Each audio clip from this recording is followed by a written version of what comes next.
يا أيها الذين آمنوا أطيعوا الله وأطيعوا الرسول وأولي الأمر منكم. Assalamualaikum warahmatullahi wabarakatuh. Innal hamdalillah nahmaduhu wa nasta'inuhu wa nastaghfiruh wa na'udzu billahi min syururi anfusina wa min sayyiati a'malina. Man yahdihillahu fala mudhillalah wa man yudlil fala hadiyalah. Ashhadu an la ilaha illallah wahdahu la syarikalah wa ashhadu anna Muhammadan abduhu wa rasuluh.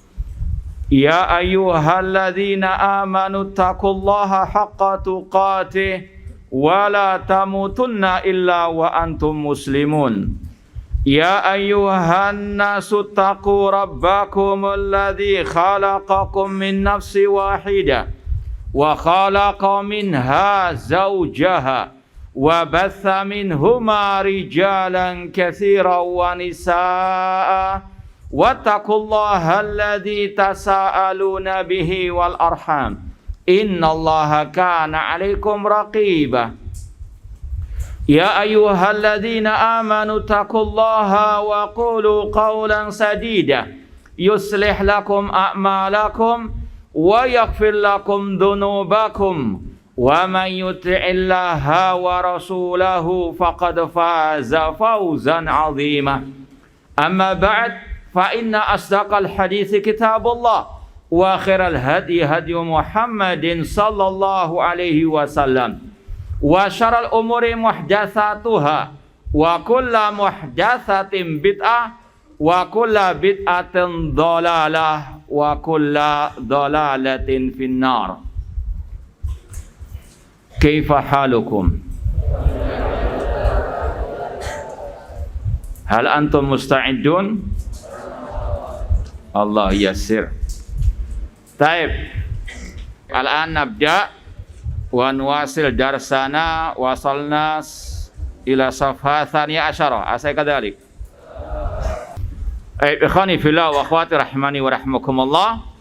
Asy-Syaikh Muqbil bin Hadi Al-Wadi'i rahimallahu ta'ala berkata, nataqayyadu fi fahmina li kitabillahi wa sunnati rasulillahi sallallahu alaihi wasallam bi fahmi salafil ummah. Kita terikat, mengikatkan diri dalam memahami Al-Quran dan sunnah Rasulullah SAW dengan pemahaman para salaful ummah, para pendahulu umat Islam, para salafus saleh, yaitu yang dimaksud salafus saleh as-sahaba wa tabi'un dan tabi'ut tabi'in, para sahabat Rasul, para tabi'in dan tabi'ut tabi'in yang mereka telah mendapatkan rekomendasi pujian dari Allah dan Rasul sallallahu alaihi wasallam. Wasabiqunal awwaluna minal muhajirin wal ansar walladzina tabauhum bi ihsan. Ini yang wajib untuk kita jadikan sebagai pedoman dalam kita beragama. Kita wajib memahami Al-Quran dan Sunnah dengan pemahaman mereka, karena merekalah yang paling paham Al-Quran dan Sunnah Rasulullah SAW. Para sahabat, mereka langsung belajar Al-Quran dan As-Sunnah kepada Rasul. Para tabi'in, mereka langsung belajar kepada para sahabat. Para tabi'ut tabi'in, mereka belajar kepada para tabi'in, yang mereka semuanya kata Rasul, khairun nasi qarni, sebaik-baik manusia adalah generasiku, tsumma alladziina yalunahum, tsumma alladziina yalunahum. Sebaik-baik manusia adalah generasiku, yaitu siapa? Para sahabat. Kemudian setelah mereka siapa? Para tabi'in. Kemudian setelah mereka yaitu siapa? Tabi'ut tabi'in. Maka kita memahami agama ini baik dalam masalah akidah, ibadah, akhlak, muamalah, metode dakwah dengan pemahaman mereka. Dan inilah as-siratul mustaqim, jalan yang lurus, kita setiap hari berdoa kepada Allah, ihdinas siratal mustaqim. Tahukah kita apa itu as-siratal mustaqim? Kata Al-Imam Ibnu Qayyim rahimahullah, man kana a'lamu bil haqqi wa atba'lahu kana aula bisiratil mustaqim. Orang yang lebih tahu tentang kebenaran, yang lebih mengikuti kebenaran, mereka lah yang lebih layak dengan as-siratal mustaqim. Kemudian beliau mengatakan pada halaman berikutnya, ini dalam kitab beliau Madarijus Salikin, nanti dilihat dalam tafsir ayat ihdinas siratal mustaqim, beliau mengatakan walihada fasara salaf as-siratal mustaqim wa ahlihi bi Abi Bakar wa Umar wa bi ashabi Rasulullah sallallahu alaihi wasallam. Bahwasanya para salafus saleh mereka mentafsirkan as-siratal mustaqim dan para pengikut siratal mustaqim dengan Abu Bakar, Umar dan para sahabat Ar-Rasul sallallahu alaihi wasallam. Ini adalah dalil wajibnya mengikuti para sahabat Ar-Rasul sallallahu alaihi wasallam. Kalau antum mau catat, apa di antara dalil wajibnya mengikuti pemahaman para salafus saleh, khususnya para sahabat, itu tadi surat apa tadi? Yang terakhir tadi, Al-Fatihah, ihdinas siratal mustaqim, ya, dengan tafsir penjelasan dari Ibnu Qayyim tadi. Demikian pula dalam surat At-Taubah ayat yang ke-100, walladzina taba'uhum bi ihsan. Kita diperintahkan oleh Allah untuk menjadi para pengikut sahabat Rasul SAW. Demikian pula di antara dalilnya,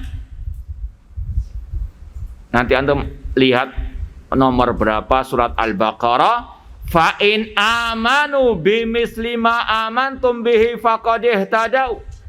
130-an itu atau 137 mungkin. Jika mereka beriman sebagaimana imannya kalian, yaitu wahai para sahabat, mereka akan mendapatkan petunjuk. Hidayah lewat jalannya para sahabat Rasul. Fa in amanu, jika mereka beriman sebagaimana imannya kalian wahai para sahabat, mereka akan mendapatkan petunjuk. Demikian pula dalam surat Al-Baqarah, insyaallah ayat 143, wa kadzalika ja'alnakum ummatan wasata. Demikianlah kami jadikan kalian. Pertama kali kata-kata kalian ini ditujukan kepada siapa? Para sahabat. Demikianlah kami jadikan kalian wahai para sahabat umat yang pertengahan. Maka bagi siapa saja yang mau Islam yang wasati, pertengahan, ikuti jejak para sahabat Ar-Rasul sallallahu alaihi wasallam. Dan masih banyak lagi ayat-ayat yang lain yang mewajibkan kita mengikuti pemahaman para sahabat Ar-Rasul sallallahu. Adapun dalam hadis dalilnya alaikum bisunnati wa sunnatil khulafa'ir rasyidin mahdiyyin. Pegang erat sunnahku dan sunnah para khulafa Ar-Rasyidin. Khulafa Ar-Rasyidin ada yang bermakna umum. Khulafa artinya yang menggantikan Rasul. Di antaranya para sahabat Rasul. Ini arti Khulafa Ar-Rasyidin secara umum. Para sahabat Rasul. Ada pula yang bermakna khusus, yaitu 4 Khulafa Ar-Rasyidin yang memimpin kaum muslimin setelah Rasul SAW, yaitu Abu Bakar, Umar, Utsman dan Ali radhiyallahu anhum ajma'in. Demikian pula dalil wajibnya mengikuti para sahabat dari hadis Rasul, hadis perpecahan umat. Ada yang hafal di sini? 6. Siapa yang membacakan hadis iftirakul ummah? Satu aja. Sebelah sini belum ada yang jawab katanya. Tengah-tengahnya, tengah-tengah pinggir tembok itu, dinding. Ada yang jawab? Nah, tidak ada. Yang tengah sini terserah. Man yujib. Ada hadisun masyhur. Nah, kalau tidak ada kita tutup bukunya sudah. Jangan yang Baik. Dapat hadiah. Nah.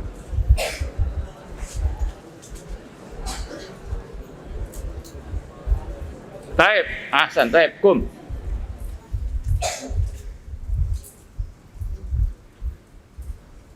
Kul.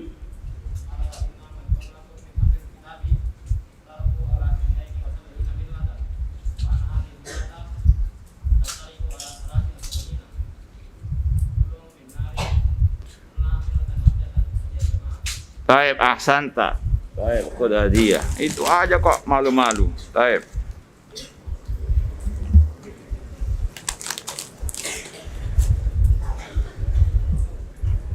Itu dalil dari hadis Rasulullah SAW wajibnya mengikuti para sahabat Rasulullah SAW. Semua diancam masuk neraka dari kelompok-kelompok sempalan kaum muslimin kecuali satu, yaitu al-jamaah. Dalam riwayat Rasul mentafsirkan al-jamaah ma'ana alaihi wa ashabi, yang mengikuti aku dan para sahabatku. Ini adalah al-firqatun najiyah, kelompok yang selamat. Maka mengikuti para sahabat ini hukumnya bukan mustahab, namun hukumnya fardu ain. Kenapa? Karena perintah Allah dan perintah Rasulullah SAW. Kalau secara global, kenapa kok wajib mengikuti para sahabat? Pemahaman para sahabat, karena ini perintah Allah dan perintah Rasulullah SAW.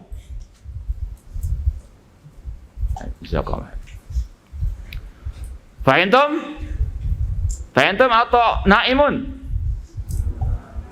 Baik.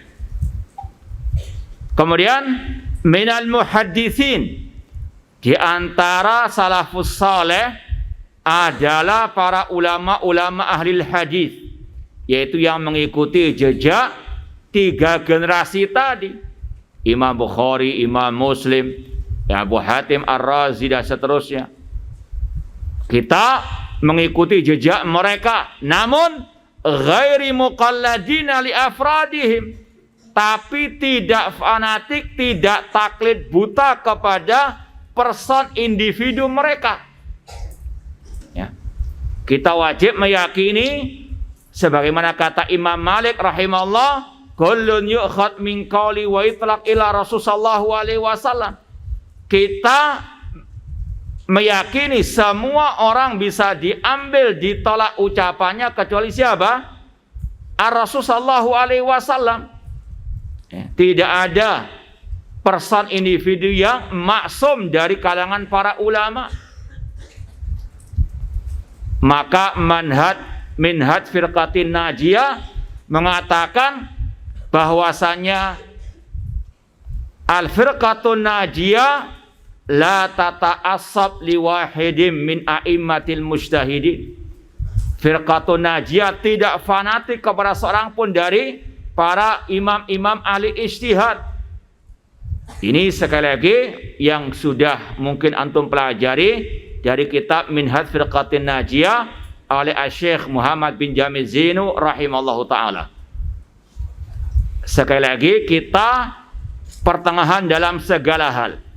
Kita menimba ilmu dari para ulama ahli sunnah. Kita menghormati mereka, namun kita tidak fanatik, tidak taklid buta kepada setiap dari mereka. Kita yakini ad-dalil itu ada pada Al-Quran dan As-Sunnah dan ijma' para salaful ummah. Adapun ucapan ulama kita timbang lagi dengan qala Allah wa qala Rasulullah SAW. Kalau ada ucapan, perbuatan, keyakinan ulama misalnya yang jelas-jelas menyelisih Al-Quran dan Sunnah, wajib kita menolaknya dengan tetap menghormati mereka. Contoh misalnya dalam masalah fikih, Imam Abu Hanifah rahimahullah berpendapat bolehnya wanita menikah tanpa wali. Apakah pendapat ini bisa dibenarkan? Diterima atau tidak? Tidak. Kenapa? Karena bertentangan dengan sabda Rasul, la nikaha illa biwali. Tidak sah pernikahan tanpa wali. Ada pendapat ulama yang mengatakan boleh meminum minuman yang memabukkan selama bukan dari buah anggur. Maka boleh tidak diterima pendapat ini?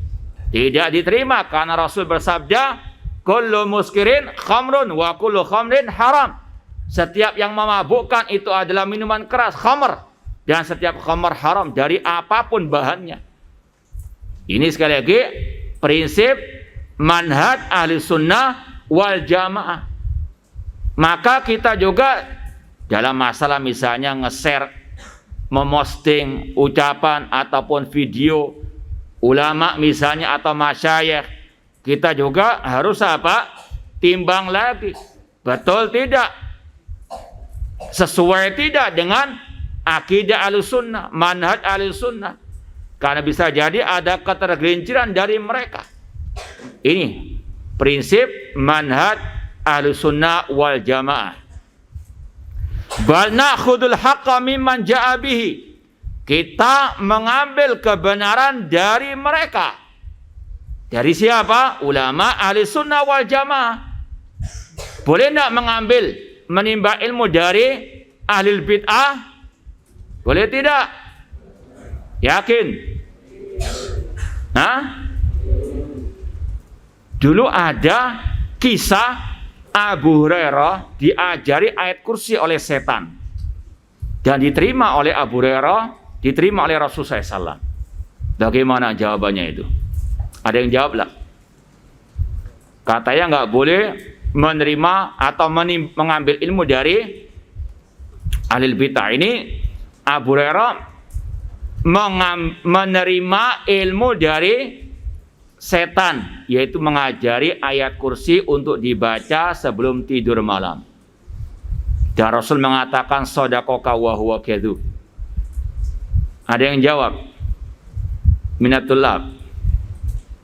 Taib anta.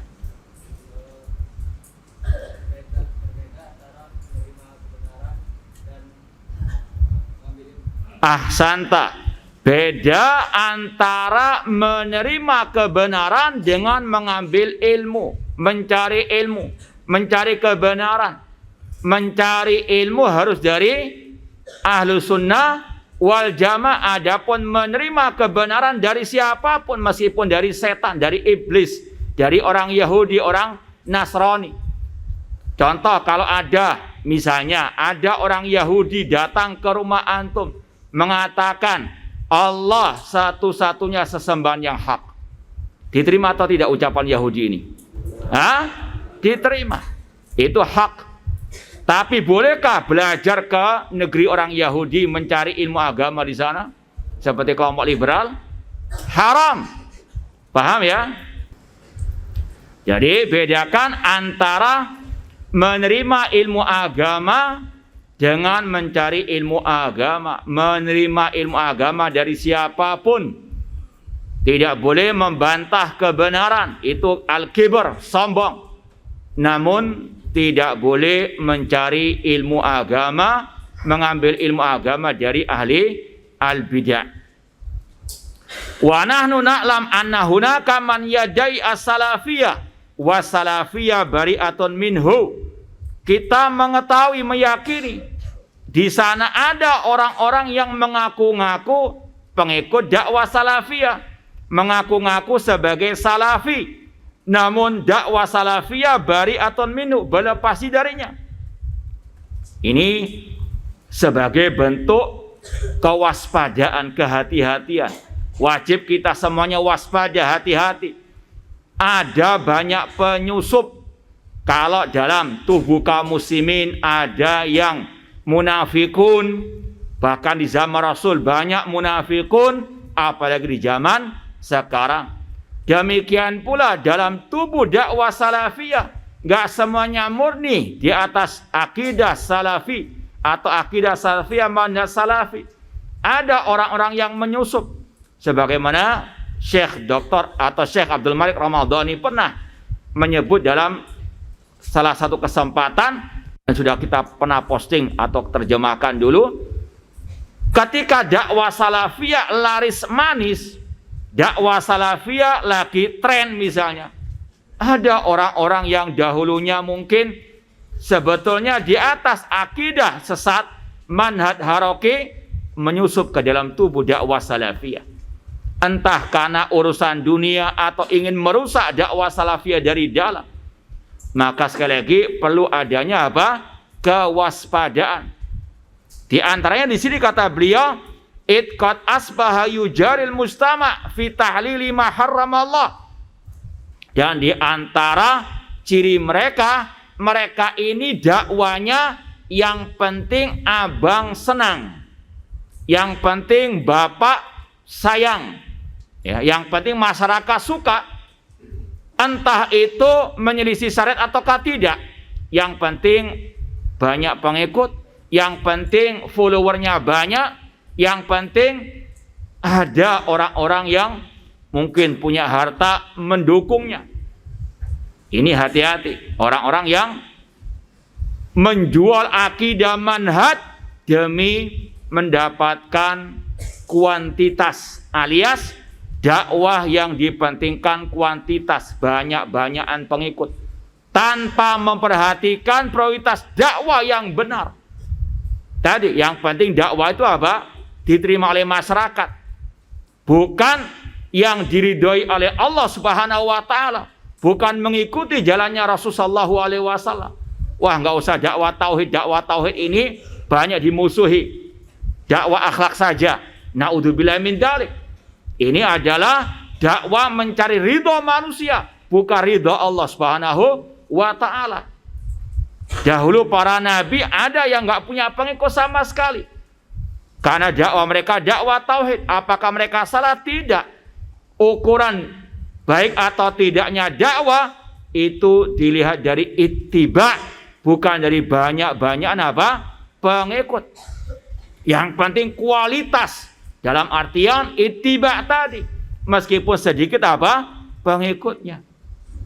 Karena dalam Al-Quran juga banyak Allah mencela mayoritas. Wa in tuti aktsara man fil ardi yudilluka an sabilillah. Jika engkau mengikuti kebanyakan orang, mereka akan menyesatkanmu dari jalan Allah Subhanahu wa taala. Ma'asal muslimin ikhwani fillah wa akhwati rahimani wa rahimakumullah. Ini salah satu yang harus antum, terutama calon-calon dai, calon-calon ustadz, calon-calon guru-guru yang akan meneruskan tongkat estafet dakwah salafiyah ini, jadikan ini sebagai prinsip. Yang paling penting dalam dakwah salafiyah itu kualitas. Bagaimana mengikuti dakwah para nabi, para rasul. Di antaranya memprioritaskan dakwah kepada akidah, kepada tauhid. Bukan yang pertama kali dicari kuantitas, banyak-banyakan pengikut. Ya. Allah sekali lagi berfirman, wa in tuti aktsara man fil ardi yudilluka an sabilillah. Rasul menggambarkan tadi, yang sesat 72, yang selamat cuma 1. Kalau antum menginginkan kuantitas, antum akan menjual akidah wal manhaj, naudzubillahi min dzalik. Seperti di sini contohkan, ka ashabi Abdurrahman Abdul Khaliq, seperti para pengikutnya Abdurrahman Abdul Khaliq. Abdurrahman Abdul Khaliq ini salah satu tokoh haroka di negeri Kuwait, ya, di negara Kuwait. Pemikirannya sama atau kurang lebih dengan kelompok Ikhwan Muslimin. Kesesatannya yaitu yang sudah kita sampaikan dari pembahasan kelompok Ikhwan Muslimin. Cuma kita mau tambahkan sedikit. Dan di antara kesesatannya, dia mencaci maki para ulama ahlu sunnah wal jamaah, yaitu utama ulama-ulama di negeri Arab Saudi. Ya. Padahal Al-Imam Abu Hatim Ar-Razi rahimahullah berkata, min alamati alil bidah al-waqi'atu fi ahlil athar. Tanda orang itu ahli bid'ah kalau sudah mencaci maki mencela ulama ahli sunnah wal jamaah. Ini kita mau bawakan dari fatwa Syekh Abdul Aziz bin Baz rahimahullah. Ya, Syekh Abdul bin Baz termasuk yang membantah langsung Abdurrahman Abdul Khaliq. Ini di webnya beliau. Beliau mengatakan, Syekh Abdul Aziz bin Baz mengatakan, "Qultum fi syaritil musamma al-madrasatu salafiyah." Anda, wahai Abdurrahman Abdul Khaliq, dalam kaset ceramahmu yang berjudul Al-Madrasah As-Salafiyah. Ini yang disebut oleh Syekh Mukbil tadi. Mereka mengaku pengikut dakwah salafiyah. Menulis, kaji tentang dakwah salafiyah, tapi isinya justru apa? Merongrong akidah manhaj dakwah salafiyah. Mana suhu yang isinya? Kata Abdurrahman Abdul Khaliq, inna ta'ifatal ulama fi Saudiyah fi imayatin tamatin wa jahlin tamin anil muskilatil jadidah. Kata Abdurrahman Abdul Khaliq, sesungguhnya sekelompok dari ulama di Arab Saudi, mereka dalam kebutaan yang total, dalam kebodohan yang total tentang problematika umat di zaman ini. Artinya apa? Mengatakan ulama tidak tahu fikih waqi'. Ini ucapan siapa? Abdurrahman Abdul Khaliq. Wa anna salafiyatahum salafiyatun taqlidiyah la tusawi syai'an. Dan salafiyahnya ulama-ulama di Arab Saudi itu hanya taklid saja, tidak ada harganya sama sekali. Ini sekali lagi celaan yang luar biasa terhadap ulama Ahlussunnah wal Jamaah, di antaranya kepada Syekh bin Baz. Ucapan ini ditujukan. Maka Syekh bin Baz menjawab, wa hadza qaulun batilun.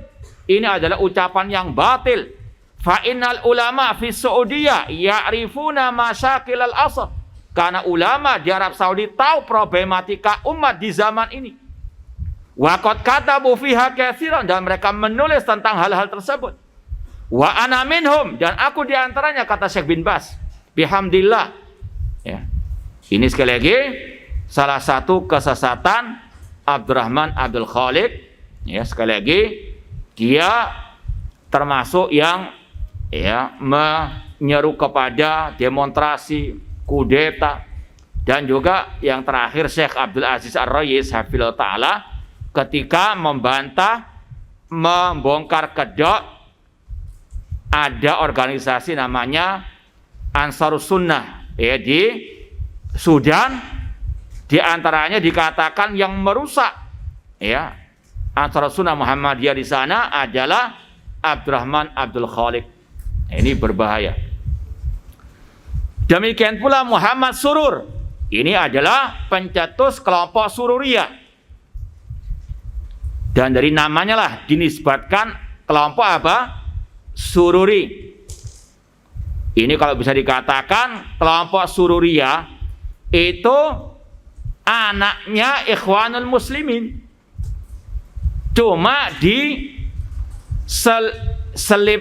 disusupkan istilah dakwah salafiyah, atau kalau istilah lain itu Sururiyah itu istilahnya salafiyatut ta'sil tawajuhul asr. Ya. Prinsipnya salafi, tapi ketika menghadapi problematika umat sekarang dengan memakai metode modern. Itu istilahnya. Artinya ingin menggabungkan antara ajaran dakwah salafiyah dengan ikhwan muslimin. Ingin untuk talbisul haqqi bil batil. Itu ajaran Muhammad Surur Zainal Abidin, yang dia terakhir tinggal di negeri London sana. Hijrah dari Arab Saudi ke London. Betul enggak? Betul enggak seperti itu hijrah? Naudzubillah min dzalik. Inilah otak ahli bidah yang terbalik. Negara tauhid ditinggalkan, hijrah dari negara tauhid ke negara kufur. Naudzubillah min dzalik.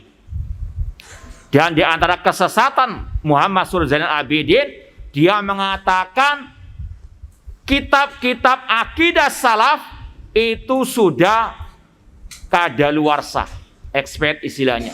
Tidak bisa menggerakkan umat untuk demo, untuk kudeta. Itu salah satu kesesatan kelompok Sururi. Ya. Dan kesesatannya juga mirip dengan kelompok Ikhwan Muslimin karena dia anaknya kelompok Ikhwanil Muslimin. Lanjut, poin berikutnya yang ke-19, kata Syekh Muqbil rahimahullah ta'ala, na'taqidu anna siyasata juz'un minad-din. Kita meyakini politik bagian dari agama Islam. Agama Islam mengurusi semua bidang kehidupan manusia. Islam agama yang paling komplit. Jangankan masalah politik, masalah qada'ul haja, Islam komplit ajaran adab-adab tentang qada'ul haja. Ya, apalagi masalah yang lebih besar dari itu. Asyasa politik itu kata ulama artinya mengurusi kemaslahatan umat, itu secara asal. Tadbir syu'unir ra'iyah, itu arti politik menurut para ulama, yaitu apa? Mengurusi kemaslahatan umat. Jadi Islam itu mengajarkan juga politik, cuma politik yang syar'i, politik yang bersih, politik yang di atas Al-Quran dan Sunnah dengan pemahaman para salafus saleh. Bukan politik yang kotor, bukan politik yang menghalalkan segala cara, bukan politik yang menyelisih Al-Quran dan Sunnah Rasulullah SAW. Jadi salah kalau misalnya menuduh dakwah salafiyah menihilkan, memisahkan Islam dari politik. Naudzubillah. Cuma kita maunya politik yang syar'i. Makanya Syekh Masyhur Hasan Salman, kita waktu kajian kitab Hakikatul Dakwah Salafiyah sudah kita sampaikan bahwasanya Syekh Masyhur Hasan Salman menulis sebuah kitab judulnya As-Siyasa allati yuriduha as-salafiyun, politik yang diinginkan oleh salafi.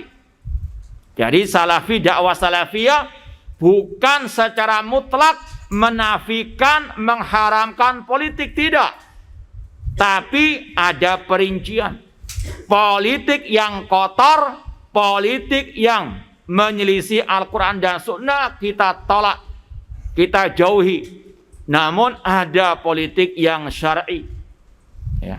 Oleh karena itulah, misalnya Syekhul Islam Ibnu Taimiyah rahimahullah punya kitab judulnya As-Siyasa Asy-Syar'iyyah.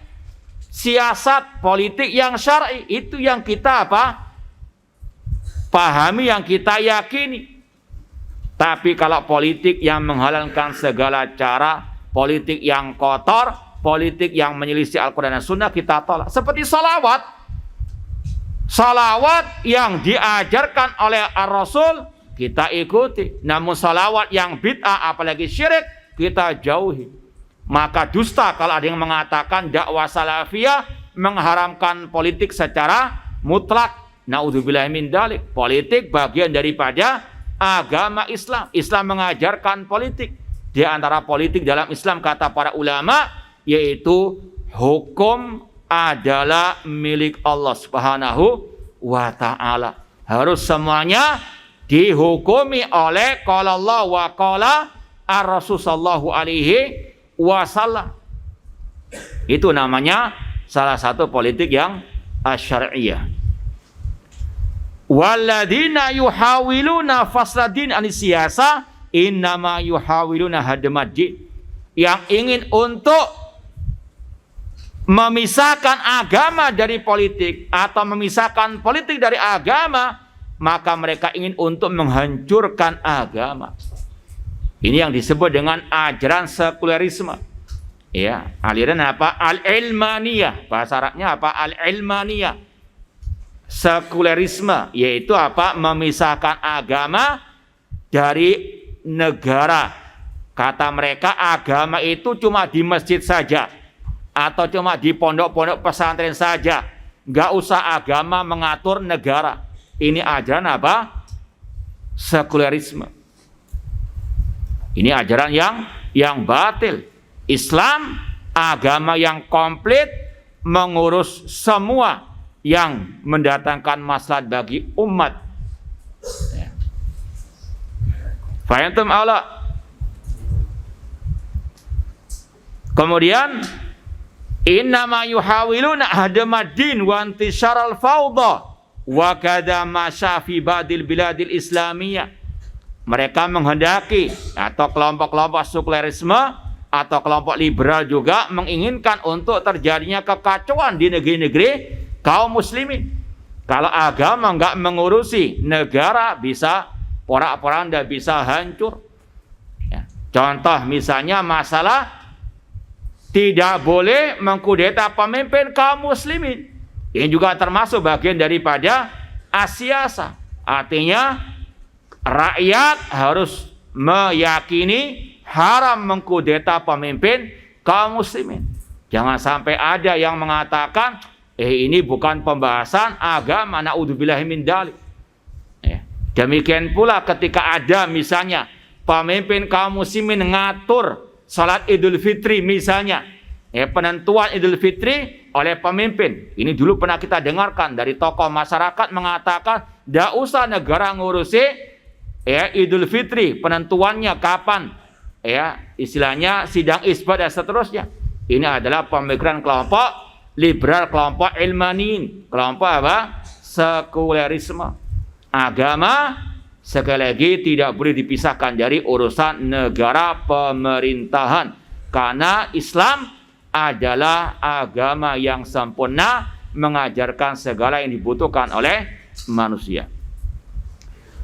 Sebagaimana juga tersebar di negeri kaum muslimin slogan ad-dinu lillah, agama milik Allah. Yaitu maksudnya tadi, agama itu ngurusi masjid, ngurusi pondok pesantren, wal watan lil jami. Adapun negara pemerintahan itu yang ngatur rakyat. Nggak boleh ikut campur agama dalam urusan pemerintahan. Maka sekali lagi inilah yang namanya sekulerisme. Ini yang dibantah oleh ulama-ulama ahli sunnah. Ulama ahli sunnah tidak pernah diam dari penyimpangan. Ulama ahli sunnah tidak pernah membiarkan kesesatan penyimpangan. Di antaranya ajaran kelompok sekulerisme ini. Mereka mentahdir semua kelompok sesat, semua yang menyimpang dari qala Allah wa qala Rasul sallallahu alaihi wasallam. Jangan sampai ada ucapan seperti kelompok Haroka, sekarang ini musuh kita sekuler, musuh kita liberal, musuh kita komunis, kita nggak usah bahas ikhwan muslimin, jamaah tabligh. Tidak, Ahlussunnah membantah semuanya. Contoh di sini, Syekh Mukbil bin Hadi membantah sekulerisme, membantah kelompok komunis, membantah kelompok ikhwan muslimin, kelompok-kelompok sesat yang lain, sesuai dengan kemampuan. Maka dulu pernah ada postingan sebagian dai atau yang mencela-mencela posting, meskipun itu ucapan ulama, tapi dia nggak menimbang lagi dengan manhaj ahli sunnah. Sekarang kita nggak usah bantah kelompok-kelompok ahli bidah, musuh kita sekuler komunis. Ini sekali lagi adalah kesesatan dalam masalah manhaj. Maka harus waspada. Para ulama sekali lagi tidak pernah diam dari kemungkaran dan dari siapapun kemungkaran penyimpangan tersebut. Adapun slogan agama untuk Allah, negara untuk rakyat, ini adalah dakwah jahiliyah. Dakwah ala jahiliyah karena meninggalkan syariat Allah Subhanahu wa taala sebagaimana kaum musyrikin di zaman jahiliyah. Bal al-kullu lillah, bahkan semuanya milik Allah. Allah yang mengatur semuanya. Allah Rabbul Alamin. Negara itu wajib tunduk kepada ajaran Allah dan ajaran Rasulullah SAW. Inil hukmu illa lillah. Namun meskipun demikian, Ahlussunnah tidak gegabah mengkafirkan yang tidak berhukum dengan hukum Allah kecuali yang menghalalkannya. Baik, poin berikutnya.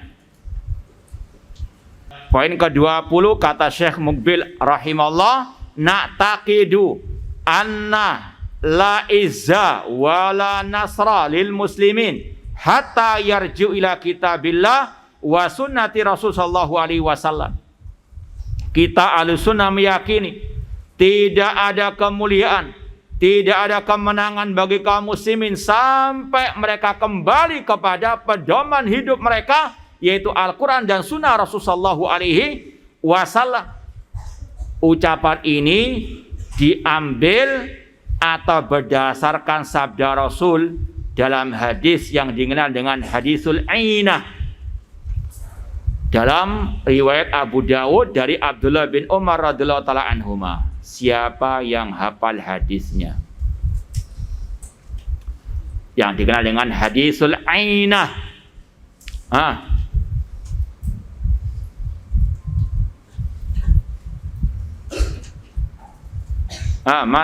Ma'ahad yujib? Nggak ada yang jawab.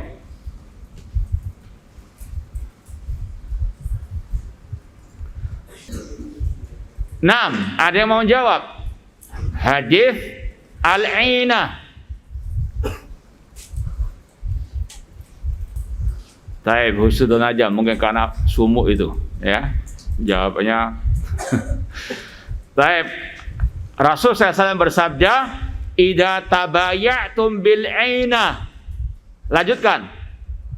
Wa khatum adnabal baqar wa raditum biz zara' wa taraktumul jihad sallatallahu alaikum dullan la yanzi'u hatta tarji'u ila dinikum. Rawahu Abu Dawud. Kata Rasul SAW, apabila kalian sudah jual beli dengan cara al-ainah, sejenis riba, kalian tamak dengan peternakan pertanian, tamak kepada dunia, dan kalian meninggalkan jihad, yaitu jihad yang syar'i di jalan Allah, maka Allah akan menimpakan kehinaan, kekalahan, dan tidak akan Allah cabut kehinaan itu sampai kalian kembali kepada agama kalian. Dan agama Islam hanyalah bersumber dari qala Allah wa qala ar-Rasul. Ini sekali lagi jaminan dari Rasul SAW. Umat Islam akan menang, akan jaya kalau mereka kembali kepada qala Allah wa qala Rasul, terutama dalam masalah al-aqidah, kembali kepada tauhid, meninggalkan syirik. Dan ini yang Allah janjikan dalam surat An-Nur ayat 55 kalau tidak salah. Allah mengatakan, wa'adallahu alladhina amanu minkum wa amilus salihati la yastakhlifannahum fil ardi.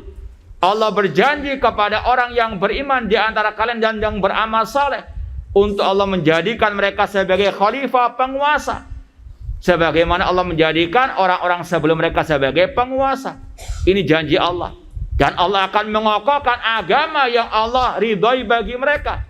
Dan Allah akan merubah ketakutan mereka dengan keamanan. Syaratnya ya'budunani la yusyrikuna bi syai'a. Beribadah kepada Allah saja dan tidak berbuat syirik. Ini syarat meraih kemenangan, kejayaan. Ini sekali lagi yang harus dipahami oleh kaum muslimin, terutama tokoh-tokohnya, para dai-dainya, kelompok-kelompok sempalan Islam, karena mereka punya pendapat sendiri tentang bagaimana meraih kejayaan umat.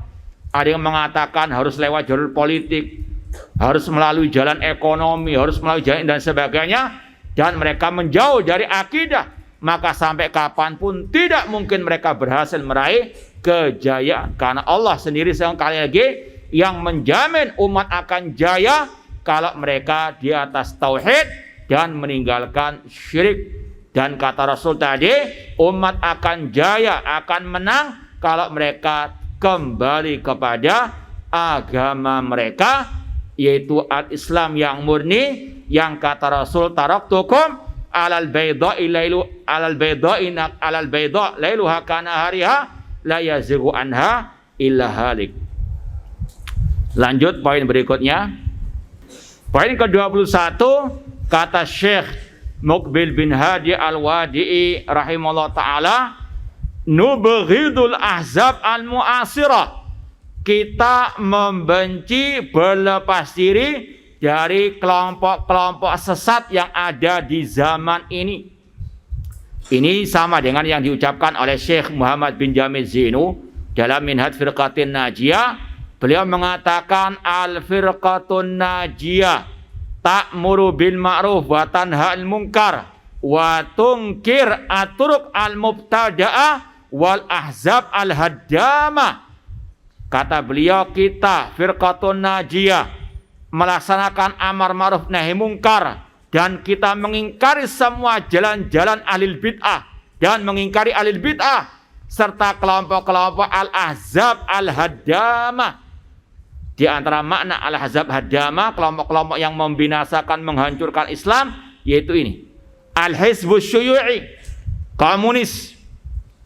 Ya, tentunya semuanya ini adalah orang-orang yang kafir, keluar dari Islam, ya. Cuma mereka masih mengaku muslimun. Ada sebagian mereka mengaku apa? Muslimun. Di antaranya hizbus syuyu'i, komunis, yang mereka ateis sebetulnya. Wal hizbu al-ba'sil mulhid, kelompok atau partai Ba'ts. Ini partainya Saddam Hussein. Kenal dengan Saddam Hussein? Hah? Di mana itu? Hah? Di Irak. Dia pengikut partai Ba'ts, yang mana di antara akidahnya, slogannya mengatakan amantu bil ba'si rabban la ilaha siwah. Kata kelompok partai Ba'ats, kami beriman dengan partai Ba'ats yang sebagai Rabb, ya, aku amantu bil ba'si rabban, aku mengimani partai Ba'ats adalah Rabb, Tuhan, tidak ada sesembahan selainnya. Na'udzubillah min dzalik. Ini adalah apa? Jelas kekafiran, kesyirikannya. Wal hizbi an-nasiri al-mulhid, demikian pula kelompok Syiah Batiniyah an-Nusairiyah, kelompoknya Bashar Assad yang di Suriah, Presiden Bashar Assad Suriah qatalahullah, yang mana Syekh Ali bin Hasan pernah ditanya pada waktu daurah, apakah boleh kita mengkafirkan Bashar Assad?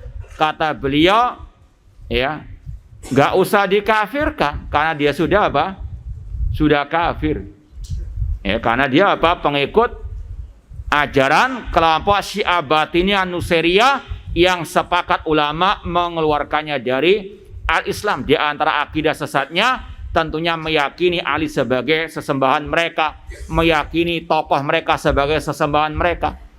Makanya dulu, ya, pada waktu awal-awal tragedi berdarah di Suriah, banyak kaum muslimin yang diperintah sujud di fotonya Bashar Assad.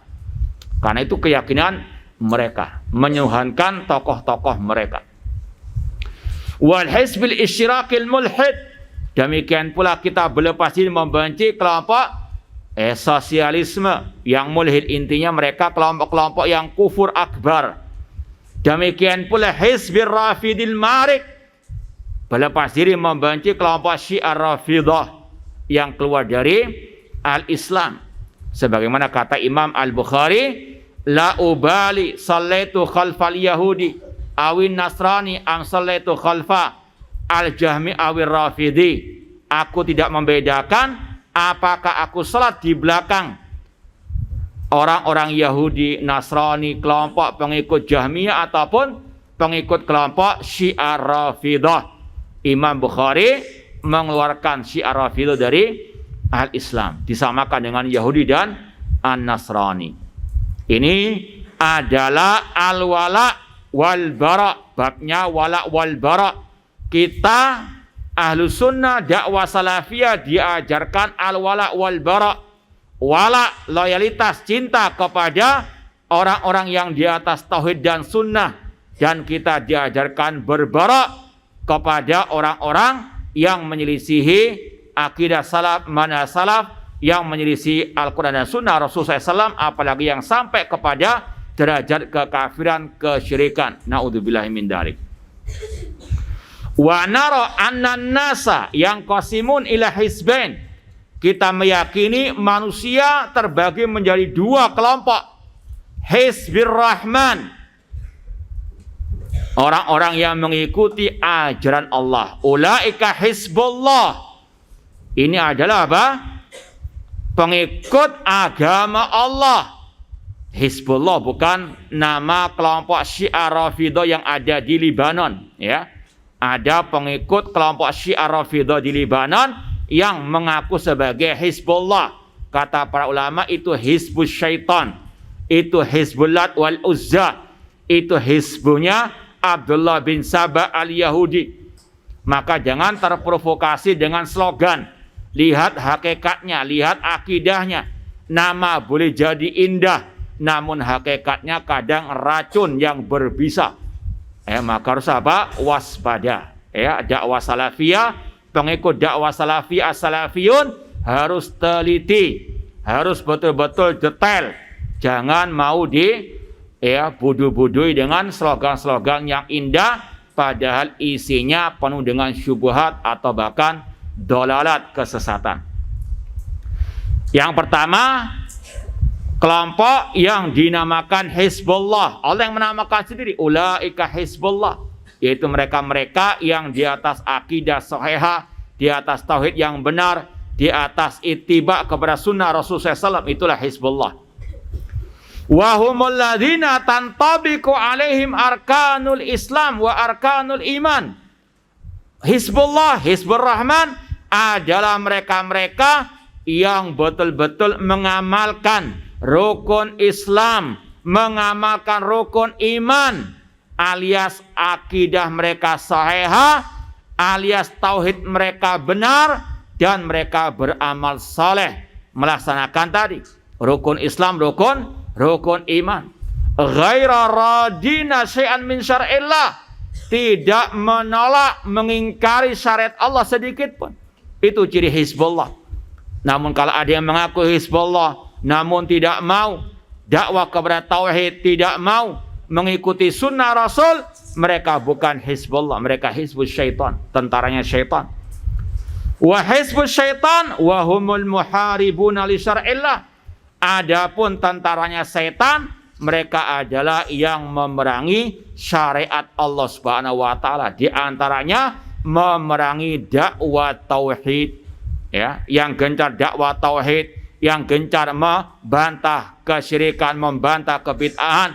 Kalau dimusuhi, itu ciri-ciri apa? Hizbus Syaitan. Na'udzubillahi min dzalik. Karena Allah berfirman, wa kadzalika ja'alna likulli nabiyyin aduwan syayatinal insi wal jinni yuhi ba'dhum ila ba'din zukhrufal qawli ghurura. Demikianlah kami jadikan bagi setiap nabi musuh-musuh dari kalangan setan, jin dan manusia. Dakwah nabi, dakwah apa? At-tauhid. Siapa musuhnya? Kata Allah, setan dari kalangan jin dan manusia. Maka yang memerangi dakwah tauhid, itulah yang dinamakan apa? Tentara setan, baik dari kalangan jin maupun manusia. Maka ma'asal muslimin, jadilah Hizbullah, Hizbur Rahman, yaitu mereka-mereka yang berpegang teguh dengan tauhid, yang menyuruh umat kepada tauhid, yang memerangi kesyirikan dan orang-orang yang berbuat kesyirikan, yang menyuruh umat kepada ittiba sunnah, melarang mereka dari segala bentuk kebid'ahan. Ya, ana rasa cukup sampai di sini. Semoga Allah Subhanahu wa taala menjadikan kita sebagai Hizbur Rahman, menjadi orang-orang yang senantiasa tegak di atas tauhid dan sunnah sampai akhir hayat kita nanti.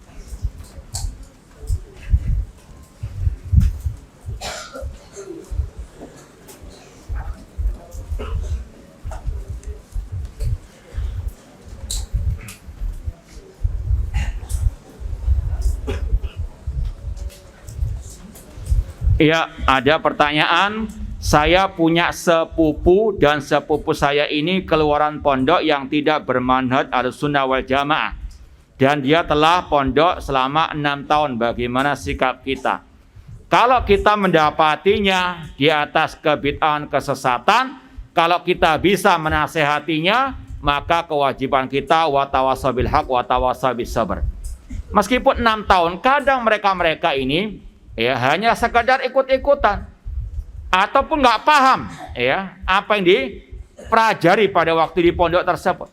Ya, kalau kita lihat dia bukan yang menyuruh kepada kebid'ahan tersebut atau tidak sampai kepada tokohnya, maka kita lakukan watawasau bil haq watawasau bis sabr. Namun kalau dia punya banyak syubhat dan kita nggak merasa nggak mampu menghadapinya, ya kita harus jaga jarak, jangan sampai terkena syubhatnya. Adapun sekadar assalamualaikum waalaikumsalam, tidak ada masalah. Nah,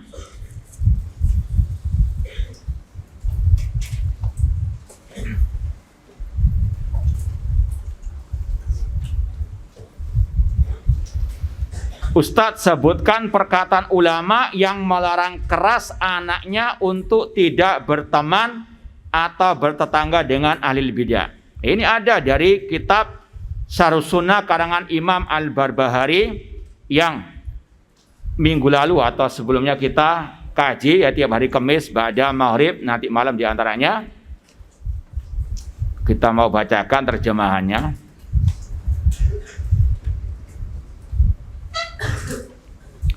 Ya, ada ulama Ahlussunnah yang bernama Yunus bin Ubaid rahimahullah, ketika melihat anaknya keluar dari tempat salah satu ahli bid'ah, maka beliau berkata, "Wahai anakku, dari mana engkau?" Sang anak menjawab, "Dari si fulan." Sang ayah berkata, "Wahai anakku, aku lebih suka engkau keluar dari rumah orang banci pelaku maksiat daripada engkau keluar dari rumah fulan bin fulan yang sesat," yaitu dari kelompok ahli bidah. Ini ada dalam kitab Syarhus Sunnah halaman 124 sampai 125. Ini sudah kita jelaskan bahwasanya ulama salaf lebih membenci bid'ah dari maksiat, lebih membenci ahli bid'ah daripada ahli maksiat. Di sini bukan berarti ulama salaf menyuruh orang berbuat maksiat, naudzubillah min dalik. Ini bukan berarti ulama salaf menyuruh anak-anaknya berteman dengan ahli maksiat. Cuma ini kalau seandainya ada ya dua pilihan atau salah satu dari dua pilihan, ada dua teman, satu ahli bid'ah, ada ahli maksiat, maka yang lebih baik dipilih yang ahli maksiat. Tapi kalau ada yang ketiga, orang saleh ahli sunnah, ya dipilih ahli sunnah yang saleh tersebut. Ini sekali lagi bukan meremehkan maksiat, tidak, namun ini perbandingan bahaya bid'ah, ahli bid'ah dengan maksiat ataupun ahli maksiat. Ya, ini juga sebagai bukti ulama salaf mentahdzir anak-anak mereka, murid-murid mereka sejak dini. Jangan dengarkan gonggongan siapa yang melarang mentahdzir anak-anak ketika di sekolah. Ibaratnya itu seperti pohon mangga ya yang sudah hampir matang, itu biasanya dibungkus kan, nggak nunggu matang dulu, khawatir kemakan codot dulu, betul enggak? Ya, kalau dibiarkan matang di pohon, nggak dijaga, nggak ditahdzir dari codot, maka akan habis dimakan codot, betul tidak? Ya kurang lebih seperti itu. Sebelum antum terkena syubhat, ya ahli bid'ah, syubhat orang-orang harokah, maka ditahdzir. Ini luar biasa ya jasa ustadz-ustadz antum di sini, agar antum tidak terkena syubhat. Karena sudah kita sampaikan, yang terkena syubhat bukan yang orang-orang di luar sana, bahkan yang masih kecil-kecil di pondok dikasih syubhat-syubhat. Seperti yang kita sampaikan, kita pernah dulu diteror oleh seorang perempuan masih SMP, dia mendukung ISIS. Paham tuh? Paham lah? Ini karena tidak ditahdzir dulu dari kesesatan ISIS, maka dia pun menjadi pembela ISIS meskipun masih SMP. Nah,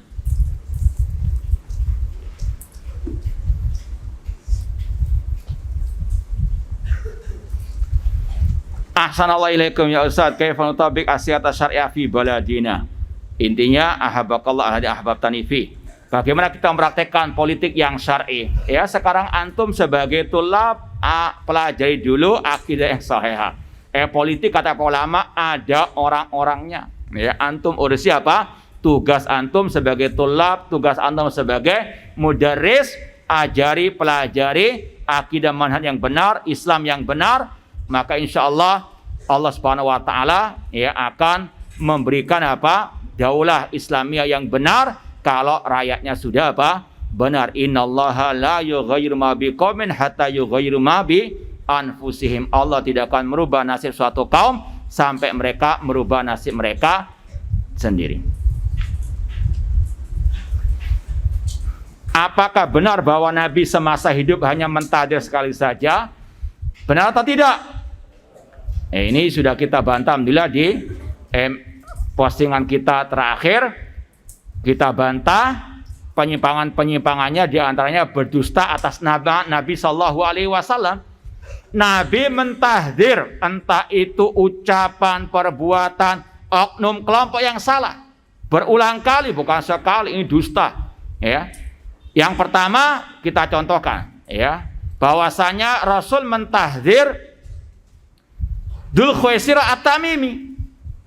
Ini salah satu benihnya kelompok Khawarij yang mengatakan adil ya Muhammad, wahai Muhammad berlaku adil lah. Kemudian Rasul mengatakan min di hada yakhruju qaumun yaqra'una al-Qur'an la yujawizu taraqiyam aw hanajirahum. Kata Rasul akan muncul dari orang ini tahdzir namanya tahdzir itu apa? Memperingatkan dari bahaya, ya. Contoh misalnya antum kalau melewati tempat ada tulisan, kalau dalam bahasa tahdzirun, ada apa? Peringatan. Entah itu tempat yang curam ataupun tempat yang bisa menenggelamkan, ada tegangan tinggi listrik misalnya, ditulis, itu namanya tahdzir, memperingatkan. Rasul memperingatkan berulang kali. Contoh tadi Dzul Khuwaisirah At-Tamimi, tokohnya Khawarij, benihnya Khawarij. Rasul mengatakan kepada orang-orang yang mengikuti mutasyabihat, kata Rasulullah SAW, idza ra'aitumul ladzina yattabi'una ma tashabaha minhu fa ulaika lansammallahu fahdharuhum. Apabila kalian melihat orang-orang mengikuti ayat-ayat mutasyabihat, maka itulah yang Allah sebut dalam surat Ali Imran ayat yang ke-7. Fi qulubihim zaygun, yang ada penyakit dalam hati mereka. Maka kata Rasul, fahdharuhum, waspadai, jauhi mereka. Ini namanya tahdzirnya Rasul sallallahu alaihi wasallam. Ini mencakup kelompok ataupun juga apa? Person. Ya. Ini sekali lagi ucapan ya, orang yang naudzubillah min dalik, ngawur pol bin ya, jahil murakkab bin apa? Ya, menyelisihi manhaj Rasul dan para salafu as-saleh. Rasul mengatakan afatanun anta ya Mu'ad, apakah engkau membuat fitnah wahai Mu'ad? Ini tahdzir Rasul kepada apa? Mu'ad bin Jabal. Ketika beliau apa? Memanjangkan salat beliau ketika berjamaah. Itu tahdzir. Ya, banyak tahdzir Rasul sallallahu alaihi wasallam. Ya, coba yang bertanya ini lihat lagi tulisan kita di medsos tentang bantahan terhadap yang menulis Nabi hanya mentahdzir sekali saja selama dakwah beliau. Banyak tahdzir Rasulullah SAW. Ketika ada para sahabat yang baru masuk Islam minta dibuatkan pohon keramat, Dzatu Anwat, Rasul marah. Itu tahdzir Rasul. Allahu Akbar, innaha sunan kultum kama qalat Banu Israil li Musa. Allahu Akbar, Allah yang maha besar. Ini ucapan kalian seperti ucapan Bani Israil li Musa, ij'al lana ilahan kama lahum aliyah. Ini tahdzir Rasul sallallahu alaihi wasallam dari ucapan yang keliru, permintaan yang syirik tadi. Dan masih banyak contoh-contoh yang lainnya.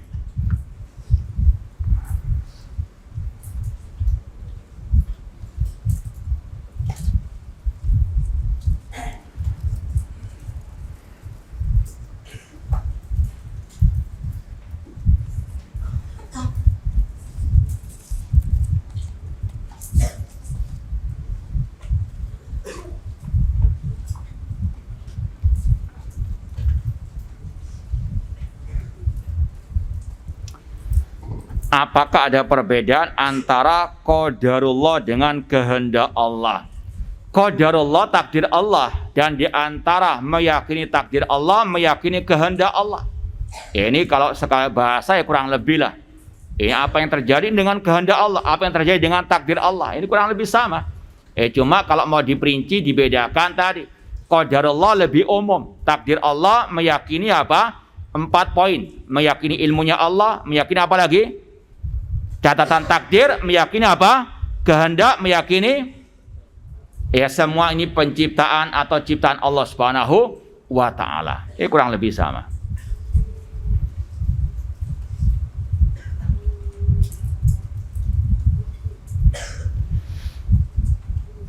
Tentang masalah zikir pakai tangan kiri, ini sudah ya pernah dibahas dalam masalah adab, bahwasanya Rasul SAW menyukai at-tayammun fi amri kulli, dalam hal yang baik Rasul dengan apa? Dengan tangan kanan. Nah, apakah boleh kita berakikah untuk diri kita sendiri dikarenakan sebab ekonomi pada masa lalu? Iya, boleh. Rasul mengakikoi diri beliau ketika beliau sudah diangkat menjadi nabi.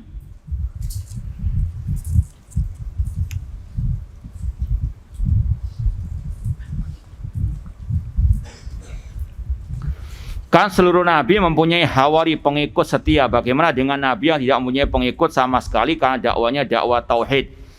Kita sebagaimana kata para ulama ya, bahwasanya setiap nabi punya hawari ini secara ghalib. Namun ada pengecualian sebagaimana kata Rasul tadi. Dan itu tidak menunjukkan nabi tersebut keliru dalam dakwah, tidak, naudzubillahi min dzalik.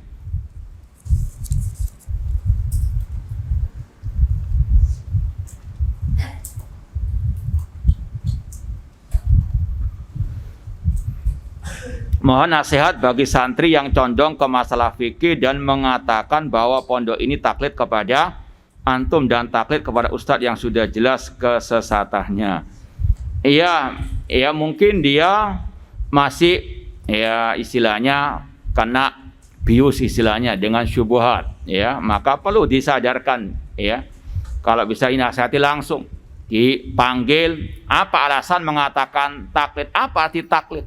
Sudah kita sampaikan tadi, Ahlussunnah tidak pernah taklid, jangankan kepada ustadz, kepada ulama, kepada ya imam-imam Ahlussunnah saja tidak boleh taklid. Ini yang kita ajarkan, betul tidak? Ya, yang ngomong seperti ini barangkali apa? Atau yang tadi menuduh ya antum taklid, barangkali dia tidur tadi. Intinya sekali lagi, tidak pernah kita mengajarkan taklid. Coba sebutkan buktinya, mana buktinya? Qul hatu burhanakum in kuntum shadiqin. Kalau ada yang mengatakan ya di sini taklid kepada anak misalnya, coba sebutkan apa buktinya, ya. Dan insya Allah mereka nggak akan bisa mendatangkan bukti. Oh ya itu kalau ya Abdurrahman Thayyib mentahdir sifran ikut-ikutan. Sekarang tahdirnya salah atau benar? Ya, kalau tahdirnya nggak pakai bukti, nggak pakai dalil, itu namanya taklid. Namun kalau dah tahdir bantahan di atas bukti yang nyata, ini sama dengan menyampaikan apa? Al-haq. Dengan dalil-dalilnya, ini bukan apa taklid. Taklid itu ittiba qaulil ghair bi ghairi dalil. Namanya taklid yang tercela itu mengikuti ucapan orang lain tanpa tahu dalilnya, tanpa dalil. Ya, menuduh dengan tuduhan-tuduhan dusta. Itu baru namanya apa? Taklid. Ya, cuma sekarang ini semuanya serba diputar balikkan. Ya, maling teriak apa? Maling, ya. Namun istilahnya tetap sabar, istiqamah, serahkan semuanya kepada Allah, biarkan titik-titik menggonggong, kafilah tetap berlalu. Nah, dan sebetulnya mudah kalau antum merasa pondok ini taklid, ya nggak cocok, ya apakah dilarang antum keluar? Hah? Iya. Faman syaa falyu'min wa man syaa falyakfur. Nah.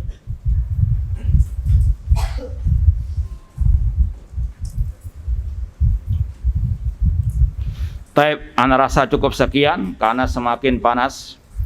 Ya. Kurang lebihnya mohon maaf. Wa jazakumullahu khairan. Aqul qouli hada wa akhiru da'wana anil hamdulillahirabbil alamin. Wassalamualaikum warahmatullahi wabarakatuh.